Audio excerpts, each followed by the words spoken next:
trending. Dia langsung gitu ya. Ini nyala nggak sih? Kayaknya enggak deh. Ah, bodo amat. Kalau nyala ya alhamdulillah. Oke. Balik lagi di Trending. Yes. Kita channel yang ngebahas tentang apa-apa aja yang lagi trending di jing. apapun itu, dari sosial media, dari portal-portal berita, terus di offline atau mungkin kita lagi ngobrol sama ibu-ibu PKK ya kan? Yep. Ternyata mereka punya hal yang trending, kita bahas di sini. Iya. Oke, by the way kita lagi di jalan nih menuju ke kantor, mudah-mudahan nggak terlambat dan kondisi sih so far masih aman ya, belum ketemu kemacetan. Anyway,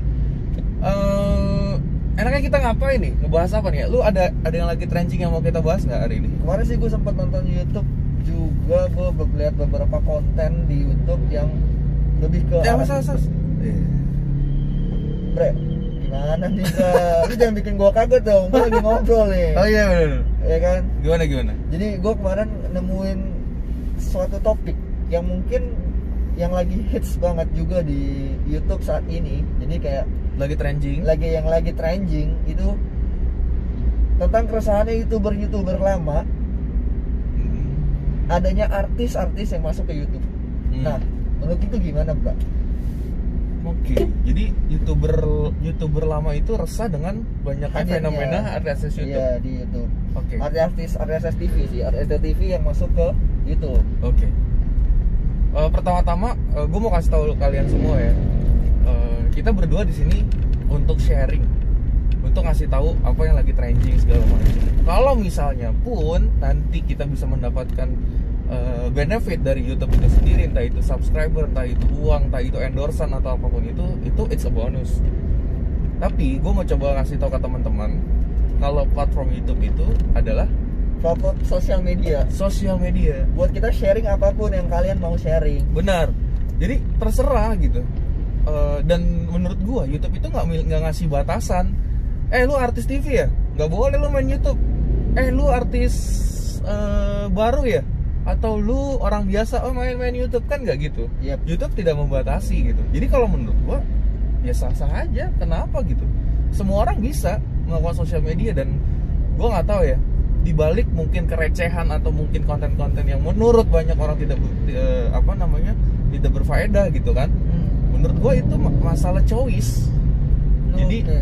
Jadi gue agak aneh sih menurut gue ya, YouTuber yang lama yang bilang, aduh nih artis pada masuk ke sini, ngapain sih, nggak punya job. Ya benar, mereka mungkin udah nggak punya job di TV, and why not mereka masuk ke dalam platform ini gitu. Apalagi pas masa pandemik ini kan ya. Bener. Jadi kalau menurut gue fine aja sih, Bro. Fine aja ya. Tapi gue kemarin juga ada beberapa tanggapan, ada kayak misalnya ini kayaknya algoritmanya si YouTube nih udah berubah nih. Viewers gue udah nggak ada lagi yang mau nonton, atau viewers gue drop, ya kan? View gue drop karena banyak yang nggak mau nonton, gitu kan? Itu tuh menurut lu gimana tuh tentang si algoritmanya? Algoritma. Oke. Menarik memang kalau membahas algoritma YouTube itu sendiri ya. Gue nggak tahu mereka seperti apa gitu. Tapi gini loh, gue ngeliat deh sekeren-kerennya PewDiePie itu sekarang subscriber nomor 2 by the way. Yang nomor 1-nya itu dari India, gue lupa namanya, T-Movie ya kalau nggak salah, apa T-Film ya, gue lupa. Kalian bisa bantu kalau misalnya gue salah gitu, komen. Jadi sekeren-kerennya PewDiePie yang dulu menguasai alam semesta YouTube. Yoi. Iya benar, dia tuh paling tinggi dulu subscribernya. Tiba-tiba datang gitu, itu from nowhere, which is bukan game. Itu tentang Bollywood kalau nggak salah gue ya. Itu langsung menjuarai atau mungkin sekarang subscriber tertinggi di dunia gitu. Jadi esensinya sih Pak sebenarnya, kalau gue nggak ngebahas algoritma, karena gini, lo punya platform nih, misalnya gue punya platform di YouTube, ya kan? Yep. Terus gue ownernya gitu, atau gue si pemikir gimana caranya bikin algoritmanya YouTube. Platformnya punya siapa? YouTube lah. Nah, gue mau bikin algoritma kayak gimana? Setelah dia. Nah, itu loh maksud gue. Jadi yang harus dipahami gitu, algoritma, ya lu siapa Pak? Lu subscriber 2 juta, lu subscriber 3 juta, Terus lu tiba-tiba teriak-teriak, wah algoritmanya tai, algoritmanya nggak beres gitu. Terus lu siapa anjir buat YouTube? Iya. Gak ada, itu udah kayak hak gue, rumah-rumah gue. Benar. Gitu. Tau nggak, lu protes tentang algoritma YouTube sama aja lu kayak mengidam-idamkan atau kebeli misalnya kondisi sekarang ya mobil, misalnya gue ibaratinnya kayak mobil gitu. Lu mampunya beli Xenia tapi lu pengennya tuh belinya Lamborghini. Gimana tuh? Ya kan itu kayak gue pengen ngasih tau aja ini sebenarnya impossible gitu. Kalau misalnya emang lu pengen ngerubah algoritma YouTube. Iya. Tapi yang di sini gue garis bawahi gitu. Kalau yang gue lihat, gue nggak tahu ya. YouTube juga pasti nggak mau kehilangan viewersnya. Jadi yang perlu kasih rem. Jadi yang perlu dipahami itu adalah YouTube ini itu adalah video on demand. Dari kalsonin bro. Iya, biarin aja. Apa gara-gara kita ngomongin YouTube nih? Nggak tahu. Jadi ada yang sensi. Jadi balik lagi ya. Jadi YouTube itu sebenarnya video on demand. Ya kalau misalnya ternyata lu udah nggak banyak yang search atau mungkin nggak ada yang mau nonton lagi segala macam, ya mungkin mereka lagi nggak butuhin lu gitu. Ya kan? Nah sekarang problemnya itu adalah gimana caranya lu tetap sustain gitu. Kalau gue gampang sih simpelnya. Lu tahu Bang Raditya Dika nggak? Iya tahu gue. Raditya Dika itu 13 tahun atau 14 tahun itu dia di YouTube, tapi 13 tahun sih yang kemarin. 13 tahun ya? Videonya ya. Ya 13 tahun. 13 tahun di YouTube. Lu kebayang nggak dia menjaga itu? Dengan apa? Dengan dia mengkombinasikan idealisnya dia dengan kebutuhan pasar. Iya. Kan gitu maksud gue. Jadi ada yang bilang nggak bisa lah, gue idealis, gue sukanya konten-konten edukasi segala macem. Ya terus what do you expect gitu kalau misalnya lu pengen dapet viewer? Karena yang gue lihat esensinya lu bukan mau sharing, ini di platform buat sharing. Gak peduli siapa yang nonton, kayak kita kan gak ada yang nonton nih, iya kan? Tapi kita bikin aja gitu, karena gue nggak tahu someday mungkin ini kan jadi berguna. Terus lu ngerasa, wah nih algoritma YouTube nih brengsek, kurang ajar. Sekarang udah mentingin artis-artis TV. Men, sorry, gue ngeliat lu tuh kalau lu ngomong kayak gitu, YouTuber lama, gak ada kedewasaan di dalam diri lo gitu. Lu sokap bilang YouTube algoritmanya tuh kayak gini, atau lu pengennya seperti apa, jadi justru kalau gue ngeliat sisi keegoisan orang-orang atau YouTuber yang ngomong seperti itu. Yep. Kenapa? Mereka minta gitu, kasih peluang dong buat gue segala. Terus ketika lu jadi peluang, lu sama aja anjir sama yang si artis-artis TV itu. Ketika YouTube ngasih algoritma, bikin tiba-tiba, ini kayaknya YouTuber yang subscribernya 2 juta ini harus kita tetap maintain nih, kita kasih banyak yuk viewsnya gitu. Gak bisa gitu ya, gak bisa gitu lah. Sekarang kan orang kan, gue gak tahu ya kalau misalnya kan mungkin algoritma. Jadi gue kasih tau sedikit nih bro, maksudnya algoritma itu apa? Algoritma itu kayak misalnya lu lagi di home, dia tuh nongol video lu segala macem, tampil terus ketika lu masuk sebuah video ada di referensi sebelah kanan. Kalau dulu nontonnya di laptop ya, di sebelah kanan, atau mungkin kalau di mobile itu pas lagi nonton ada di bawah referensinya kira-kira yang berhubungan itu apa. Ya kalau gue lihat algoritma YouTube itu udah benar. Kenapa? Karena dia ngasih referensinya itu ya sesuai dengan habit. Iya, habit. Itu kan juga bikin nyaman si viewersnya juga. Mungkin misalnya salah satunya. Benar, mungkin ketika ada YouTuber A, dia tuh sangat digandrungi banyak banyak orang suka sama dia. Terus dia nonton. Emang dulunya tuh nonton terus. Karena kan pilihannya cuma dia gitu. Yang menurut dia bagus. Terus tiba-tiba ada yang datang nih. Dan ternyata dalam jati diri si penonton tersebut, misalnya let's say gue gitu, awalnya gue suka sama Bang Radit misalnya, gue nonton dulu tuh Bang Radit, wah gila nih Bang Radit keren banget konten-kontennya, gue sampai subscribe, sampai benar-benar ngikutin lah setiap ada dia video masuk, gue nonton. Terus lambat laun ternyata dalam diri gue bergejolak, gue lebih suka konten-konten receh, gue lebih suka konten-konten prank, gue lebih suka konten-konten yang jual beli mobil keren. Ya pasti kan itu kan sesuai behavior. Tiba-tiba gue jadi suka itu, Bang Radit gue tinggalin gak? Enggak. Ya enggak, kalau emang gue pengen gitu. Tapi sebenarnya algoritmanya karena gue lagi seneng banget. Harusnya lo ngomong iya bro. Karena Bang Radit pasti gue tinggalin. Kenapa? Karena gue lagi seneng bergejolak. Gue pengen nonton konten-konten receh. Dan itu akan ada terus di home gue. Once gue kangen tiba-tiba sama Bang Radit, aduh gue pengen nonton Bang Radit, Mana pasti aja, bro? gue cari. Kalau lu kangen sama Bang Radit, mana aja ke rumahnya? Iya Bang Radit. Mana mau dibukain pintunya, walaupun sebenarnya gue ada masa lalu sih sama Bang Radit. Oh gila, kenangan indah nih kayaknya nih sama Bang Kenangan Radit. indah. Iya gak? Jadi for your information, kenapa gue agak sotoy ngomongin YouTube dan agak sedikit ini, gue juga sebenarnya jadi bra gue ini sebenarnya punya pengalaman dulu ngehandle youtuber ya bra. ya, jadi bisa dikategorikan gue kerja di salah satu multi channel network di Indonesia, one of the biggest multi channel network yang masih eksis sampai sekarang. Dan gue selama kurang lebih hampir 4 tahun itu ngebantuin channel-channel yang grow up dari bawah, atau mungkin maintain channel yang memang yang sudah di atas, dan Bang Radit itu salah satunya gitu. Jadi ya kalau yang dulu gue pernah ini ya obrolin ke youtuber baru,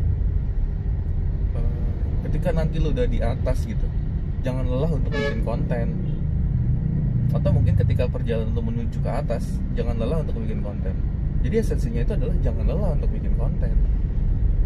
Terus semangat ya bro. Terus semangat. Dan karena kan video atau dunia online sekarang ini kan matter of creativity kan. Yep. Jadi yang perlu dipungkirin, yang harus dilihat gitu ya, ketika nih kalau gue ngeliat ya artis-artis TV, mereka pengen ngejaga ketenaran dia satu pasti. Yep. Terus mereka juga pengen dapat income lah dari YouTube, pasti dong. Pasti dong, itu kayak ada bonusnya sih. Iya. Kalau gue sih nggak, kalau gue ya, gue nggak iri gitu dengan hal itu, karena menurut gue mereka bikin konten receh pasti atas pemikiran. Iya, karena apa yang lagi disukai sama viewersnya dia mereka. Nah, sekarang pertanyaan gue, ini gue agak, karena kita berdua di channel trending ya, kalau nggak trending nggak anjing-anjingan ya. Ya kalau nggak anjing-anjingan gitu. Jadi please bapak-bapak, ibu-ibu, saudara-saudara atau youtuber Oh enggak ya? Bukan. Please youtuber yang ngakunya senior, please dewasalah. Please, karena menurut gue ketika lo menyalahkan sesuatu karena lu artis TV masuk ke YouTube bawanya konten receh segala macam, justru malah gue mempertanyakan kreativitas kalian kemana sehingga kalah dengan mereka. Iya. Harusnya lu bisa nunjukin this is our home. Iya. Lu lahir di YouTube, this is our home, dan lu nggak mau kalah gitu dengan program-program di TV gitu. Tapi bro, ngomong-ngomong tentang program, itu kan balik lagi gimana buat konten kan ya. Betul. Kan kalau misalnya sekarang tuh kontennya banyak kan yang viewsnya tinggi itu adalah konten-konten yang berbau prank, giveaway, atau kayak ngebar-ngebar aib. Itu tuh laku banget, viewsnya tinggi gitu kan. Itu tuh menurut lu gimana tuh? Nah ini gue tertarik, gue kemarin sempat nonton juga salah satu youtuber abang-abang senior kita yang bilang, gue jualannya gado-gado, sehat, bergizi buat orang-orang, bagus lah buat ditonton. Tapi kalau misalnya kayak misalnya lu jual gado-gado sehat bla bla bla gitu kan, itu menurut gue kayak perfektif nggak sih? Enggak, dulu maksudnya gue ngasih tahu dulu perbandingannya, belum selesai.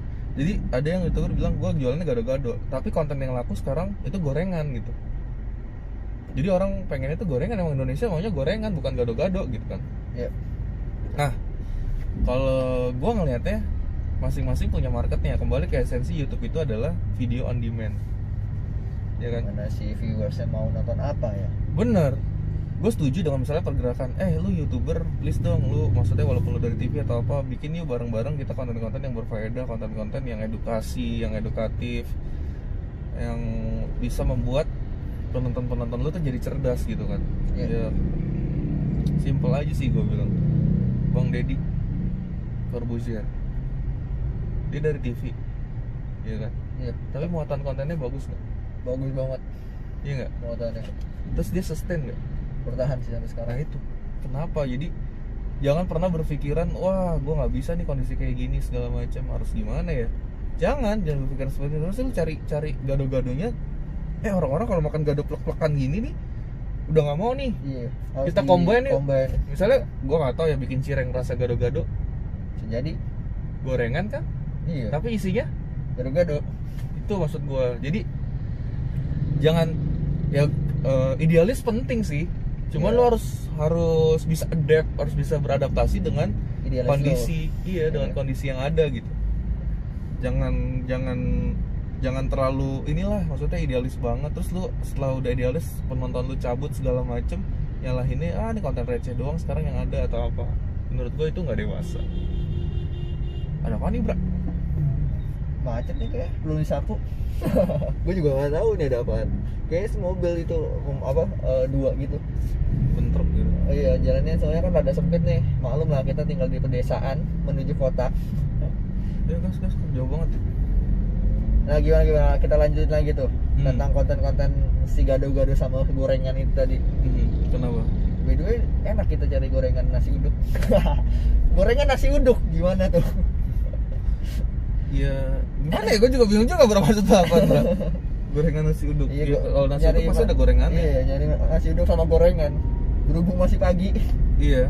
Jadi maksud gue setuju sama pergerakan abang-abang YouTuber. Yuk kita bareng-bareng bikin konten yang berfaedah, bikin gerakan yang seperti itu ya.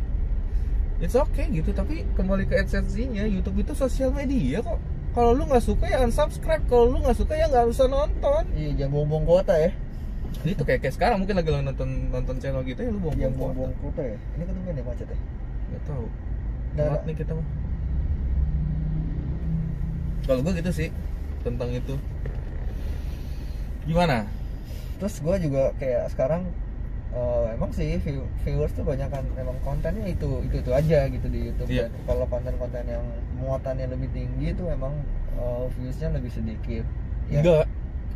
Tadi kau bilang Bang Deddy kontennya bagus nggak? bagus sih. Viewsnya gimana? Viewsnya bagus juga. Nggak ngalahin orang yang prank-prank kan? Enggak sih. Bagus kan, dia bisa mengimbangi kan? Iya. Nah itu. Karena emang muatannya tuh mungkin lebih orang suka juga. Jadi sih. semua orang tuh yang gue pengen ngutip Bang Ernest nih, dia bilang semua itu kayak bentuknya kayak piramida terbalik kehidupan itu kan. Dan tergantung di mana segmentasi lu gitu. Iya. Ketika lu berada di paling atas atau cuma sedikit orang yang nonton segala macam ya udah. Tapi kalau kayak emang bisa mencakup semua kalangan, ya semua orang pasti mau nonton kok gitu. Bang Deddy berapa kali jadi trending atau apa, tapi kontennya berbobot karena dia punya idealis dan gimana cara memadu padankan dengan Idealisnya itu dengan kondisi sekarang. gitu. Jangan lu terlalu idealis pun juga nggak bisa di ya lu nggak bakal- kayak Bang Deddy di konten yang podcastnya kan, kalau gua ngeliatnya Bang Deddy terkenalnya di podcastnya itu dia ngundang dari Artis. mantan menteri Iya. sampai artis-artis receh kayak Tretan Muslim gitu. Iya. Itu loh maksud gue. Tapi muatannya ketika dia membawakan acara menurut gue berbobot, walaupun ada yang membuat ketawa-tawa aja atau apa gitu. Tapi emang udah basicnya dia udah bisa tahu sih acara apa yang bakalan rame nggak sih? Karena Nah, kan itu backgroundnya dia kan. Itu dia. Jadi kita juga nggak boleh nyalahin lah. By the way, Bang Deddy Corbuzier itu kan mungkin lu ngeliatnya artis TV, tapi dia main di YouTube karena gue juga bantuin dulu untuk mengembangkan YouTube-nya. Itu tahun 2014 dia udah main YouTube. Oh, yang sulap itu ya dia? Iya. Berarti kan terus lu bilang Bang Deddy itu baru. Iya. Wah, ini artis TV masuk ke YouTube. Salah. Bang, ini udah lama banget. Mungkin ini sosial media, orang pasti punya. Kalau lu lihat gitu mungkin historinya gitu ya, kayak misalnya Mbak Im Wong atau mungkin Raffi Ahmad, kapan pertama kali dia upload. Dan bahkan kalau menurut gue ya, tahun 2009 atau 2010 ketika YouTube baru pertama kali berada di Indonesia, muka-muka orang di TV udah ada di YouTube. Ada yang orang ngambil footage dari Dahsyat kah dulu, Iya. dari Inbox Dari- masuk ke YouTube, masuk ke YouTube, terus iya. secara tidak langsung orang tersebut udah di universe YouTube atau enggak, Udah ada. terus menyalahkan gitu sekarang ketika mereka benar-benar fokus atau kemarin duit gua larinya kemana ya, terus sekarang mereka memfokuskan dengan bikin channel atau bikin TV di YouTube, terus kita nyalain mereka. Kalau menurut gua nggak adil dan nggak make sense. Iya, mereka udah lebih dulu ya, walaupun mereka nggak punya account Gitu. di YouTube, tapi mereka sudah emang Nggak ada di universe YouTube. karena re-uploader tadi itu ya yang masuk ke YouTube. Ya jadi harus yang dipikirin itu adalah ternyata bisa menambah variasi di YouTube. Orang mau milih apa terserah gitu. Jadi banyak variannya ya, jadi Iya. lebih lengkap ya. Kadang emang istilahnya. nggak bisa dibendung lah kalau menurut gue. Iya. Terus tiba-tiba lu mau ngomong ke KPI gitu, orang-orang yang ada di YouTube segala, nggak, justru malah freedom of creation jadi Terbatasi dong, lagi. terbatas dong. Tapi maksudnya kalau misalnya KPMG sampai masuk ke YouTube itu aneh nggak sih? Menurut lu? kalau menurut gue secara esensi mungkin gue ngeliatnya KPI itu kan Komisi Penyiaran Indonesia. Segala sesuatu yang berhubungan dengan penyiaran mungkin dia masih bisa membuat regulasi gitu. Cuma agak aneh ketika freedom of creation ini jadi dibatasi. Menurut gue nggak setuju sih kalau misalnya sampai seperti itu. Nah maksud gue ngapain gitu, udah dengan kondisi yang sekarang atau apa ya kita harus gue nggak tahu ya dibilang menggurui atau tidak, tapi buat abang-abang YouTuber yang udah lama atau apa, please justru kalian harus jadi inspirasi gitu, gimana caranya punya konten yang keren tapi tetap banyak viewersnya. Itu yang jadi challenge gitu, bukannya meratapi wah ini udah nggak jelas nih YouTube algoritmanya atau apa. Menurut gue nggak gitu sih. Cuman ini kayak step apa tuh, kayak level selanjutnya nggak sih kalau misalnya si YouTuber yang lama yang kemarinnya dia smooth aja jalannya, kalau misalnya konten ini dia bikin konten ini langsung meledak, dan pas sekarang nih zaman pas kok gue nggak bisa ya bikin konten yang kayak gini, kok nggak meledak kayak kemarin gitu kan ya. Jadi kayak ini tantangan baru buat mereka karena perubahan dari ekosistemnya si YouTube sendiri. Bisa jadi Ya kan, kalau misalnya lu melihat ini sebuah tantangan, ini ada hal-hal yang baru yang mesti ditaklukkan. Nah itu yang harus jadi pemikiran seperti itu yang seharusnya ada gitu. Jadi kesimpulannya adalah gue lapar bro. Sama. Kita cari makan apa? Makan sambil buka laptop. Oke, kita kesimpulan aja. Kesimpulannya adalah abang-abang YouTuber, please nggak usah terlalu baper. Justru malah harusnya kalian semakin termotivasi untuk buktiin gitu kalau YouTube itu rumah kalian gitu. Iya. Jadi viewersnya masih tetap stay di kalian. Contoh lah Bang Radit gitu. Contoh lah Bang Deddy Corbuzier. Jangan menyerah sama keadaan atau meratapi keadaan, tapi cobalah untuk mengatasinya. Dan welcome buat abang-abang yang YouTuber baru dari TV dan cepet naiknya. Congratulations, karena memang kalian tuh udah lama untuk menghadapi proses itu, untuk jadi terkenal segala macam. Jadi terbiasa mereka ya. Terbiasa. Jadi ya welcome lah. Makin kita banyak juga welcome nih. Welcome to YouTube. Kalau kita memang fokusnya memang untuk sharing kan. Tapi by the way hari ini kita serius banget tau ngomongnya. Berat ya? Berat. Padahal kita mau makan nih. Bener. Oke, berat semua nih. Berhubung gue udah lapar, jadi mendingan gue cari makan dulu, bra. Makan dulu. Nanti kita jangan review makanan ntar kayak channel teman gua. Jangan. Iya tuh emang aneh banget dia tuh. Aneh banget dah lah. Oke, kalau menurut gua sekian, dan menurut kalian tanggapannya seperti apa? Feel free. Kalian mau ngehujat kita, welcome. Kita nggak ada masalah, silakan hujat. Ini siapa sih YouTuber baru atau apa? Again, gue bukan YouTuber, gue berdua itu cuma manusia biasa yang pengen sharing sesuatu di YouTube dengan cara kita. Jadi kalau kalian suka, please subscribe. Kalau nggak suka ya nggak usah nonton, sayang kuota lu. Jangan lupa di like videonya dan di share kalau bermanfaat. Kalau ini bermanfaat. kayaknya nggak ada faedah-faedahnya sih. Apaan tuh anjing?